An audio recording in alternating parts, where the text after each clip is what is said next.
I'm going to try to make it through this story, and it's going to be very difficult on me. Nevertheless, I'm going to record it and I'm going to post it, however it comes out. I guess it's very difficult for most to identify with never having been loved as a child.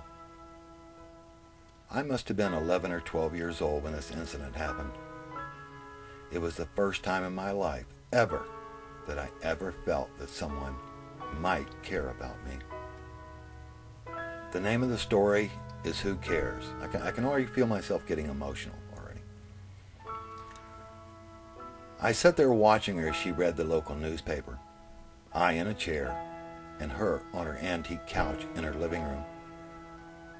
I was not sure why I was even there. Who were these strange people anyway?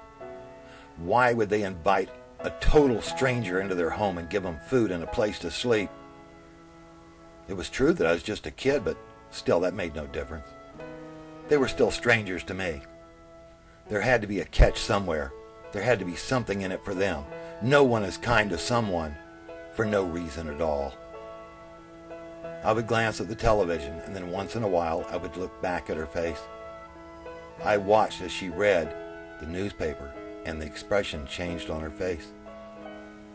All at once, I noticed tears rolling down her cheeks. "Are you okay, ma'am?" I asked her.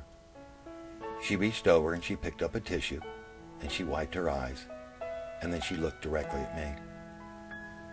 "I was just reading an article, and it said that 4 teenagers were killed today in an automobile accident over on University Boulevard," she told me. "But why would you cry for them? You didn't even know them," I told her. "I cry for them because they lost their lives at such a young age. I ain't never cried for nobody. Of course, I ain't never known nobody that died before either," I told her. She put down the newspaper, and she sat up on the edge of the couch, and she looked directly into my eyes. "I was told by the juvenile authorities that you are rather a hard-nosed little boy. Is that true?" she asked. "I guess so. I don't know," I responded. "I don't think that's true at all," she said. "I can just tell that by just looking into your face and into your eyes. You have kind eyes. The truth of the matter is that you just don't know how to feel about certain things," she told me.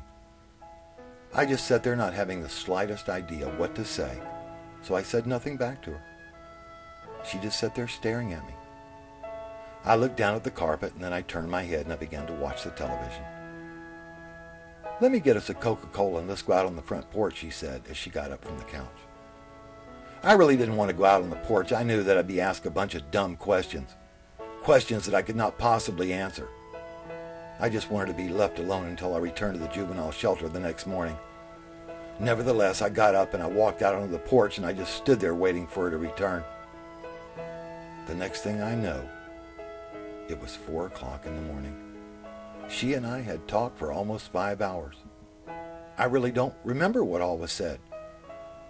I do remember her hugging me and my body going limp and my arms to my sides. I didn't know how to react to someone hugging me. I had never felt such a strange thing before. I remember laying in my bed all night feeling numb and confused.